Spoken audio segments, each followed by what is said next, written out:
Here he is. Oh, baby.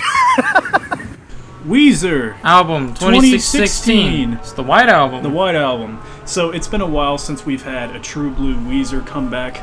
It's actually what everyone's been expecting ever since the Green Album, which was, I don't know, like 5-6 albums ago. And ever since then, Weezer's been like, we're coming back, baby, we're coming back. They almost came back with the one before this one, With right? the one before this one, it was the closest that we had to a Weezer comeback album. So it was like, okay, maybe. And when that album came out, they were like, that's it for Weezer, we're done. And then they dropped the White Album. Yeah, so we have this now. But so this is your first Weezer album, your first introduction to Weezer. You know who Weezer is. I've heard of them. You've heard of them, but you haven't heard Weezer. Yeah, I've never listened to their music. So, as a first introduction into the world of Weezer, what do you think about this album? I am super impressed. Yeah. Like, it's kind of hard to believe that they've gone through like 5 albums that were trash. Yeah. Because to me, like, whenever I listen to this, it sounds It's perfect. so good. It's really so good. It's like, you could have been doing this the whole time. Yeah. Yeah, I knew initially when I first heard the first song on the album, I was like, my good buddy Droop is going to like this. And you do. Yeah. So it's a pleasant surprise. This is actually, because with the last Animal Collective review, I knew going into that I was going to be the only one that really appreciated it. You didn't really have much to say regarding that. When I heard this, I'm like, good, a new thing that Joel is going to be able to talk about. Yeah. So, and I don't mean to call back to the Animal Collective review too much, but there's also a parallel between that, because I remember mentioning in that review that it felt like the true like Animal Collective comeback, like a good gateway record, and the same can be said about this. Yeah, but in a different way. Yeah.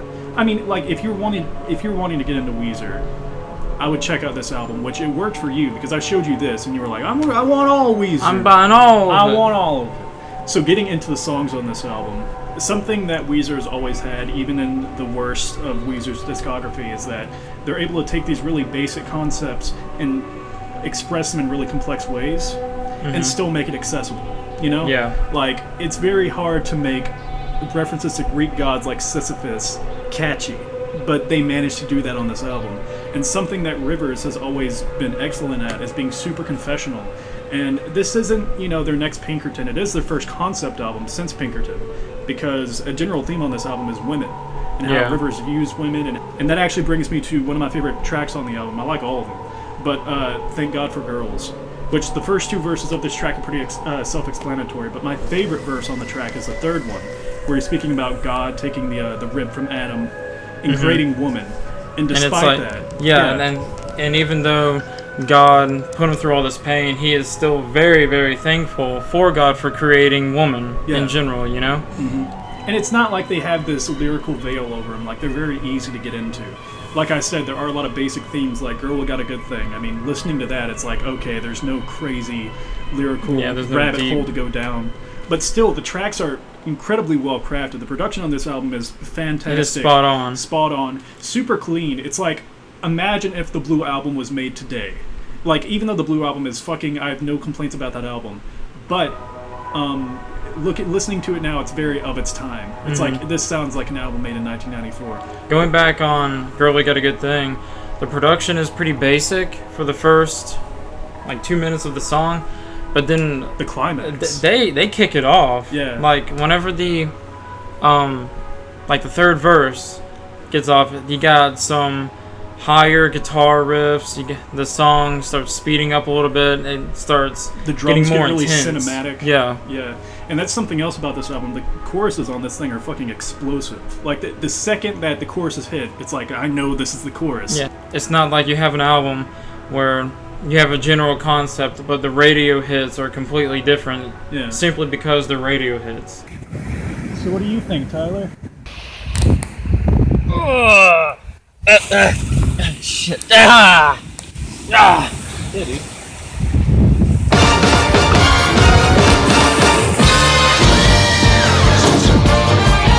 So one of my favorite tracks is Wind in Our Sail. One of my favorite verses, or one of my favorite lines in Wind in Our Sail, is that they push a giant rock up a mountain, but it just rolls back down. It's like they've just gotten defeated. But like to me, that is representing their music. Mm-hmm. Like they try Over the past couple of albums. Yeah, they try so hard to make a good album, but it goes back down. It's forgotten because of how either basic or bad it is. Mm-hmm. But with this album, I feel like they got the rock to the top. You know, it's steady, it's firm. Yeah, the rock is firm. Got it over. And even like the worst track on this album, "Do You Want to Get High," is still amazing. Yeah. And there's nothing wrong with that song, like as a song. Like the songwriting is great. It's just the subject matter is a little stale for me. There's not really much to dig into besides, I mean, if you've read the name of the track, you kind of, the track's yeah, about. you got the song. And even though that Rivers isn't the best lead vocalist, he still manages to make his. He makes it work. Yeah, he makes. And his I like it a lot. Work.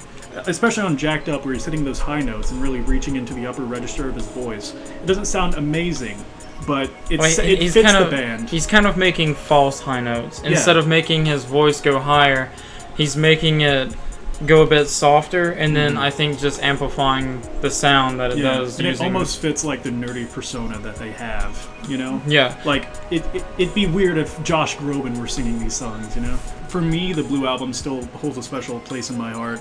But I could actually see this surpassing the Blue Album eventually for me. Probably like quality-wise. Quality-wise. Quality-wise, yeah, it's probably better. Yeah. But that's only because... in the context of the band, the Blue Album still stands up on its own. When we were driving to the beach, this was the majority of what we listened to. We listened to this album front to back probably 6 times. Yeah, just had it on repeat. I would definitely buy this on vinyl. Yeah, especially if you're a fan, if you've been waiting for it. You've already been a fan. The return of Weezer. This is definitely an impulse buy. So, make sure. Like, comment. Next time on the Beach Boys Return of the Meat.